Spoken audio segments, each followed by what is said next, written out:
that movement, there is absolutely no way in a straight up election Joe Biden won that election. And there's no way, everybody knows this, Kimberly, nobody votes down ballot the way that those ballots came out. This is a known thing. It never happens. It hasn't happened in 100+ years.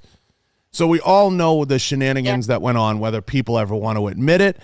The real question is, we hope that now they look at it and they know we can't cash in that chip again. We duped it, because otherwise we're going to become Venezuela. Where does it go from here for elections? Yeah. You know, we're going to be a banana republic, you know? So how do we fix it? You know, how does it get fixed?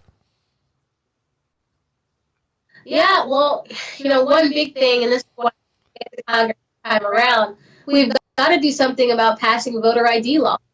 You get an ID for everything, even a library card these days. But of course, when you go to vote, you don't need anything. You know, it makes absolutely no sense. And so we have to do something to improve the system. I know the Democrats don't want to, but like you said, the way that the votes came in made no.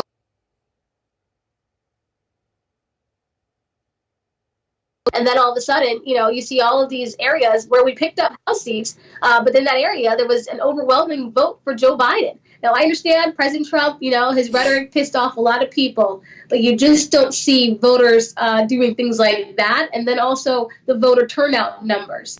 They were extremely high.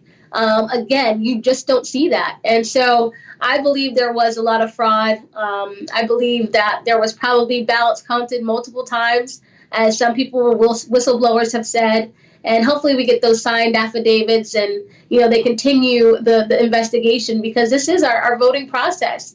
I mean, we don't want any of this moving forward. You know, we've got people, my ancestors fought for the right to vote. And so for me, this is our civic duty, and this is what I want to continue to make sure it is always fair, and we don't quit, even if Joe Biden is the president and he ends up getting into the White House. That's fine. Got to keep investigating this and making sure it was fair. And to me, there's no statute of limitations on the truth.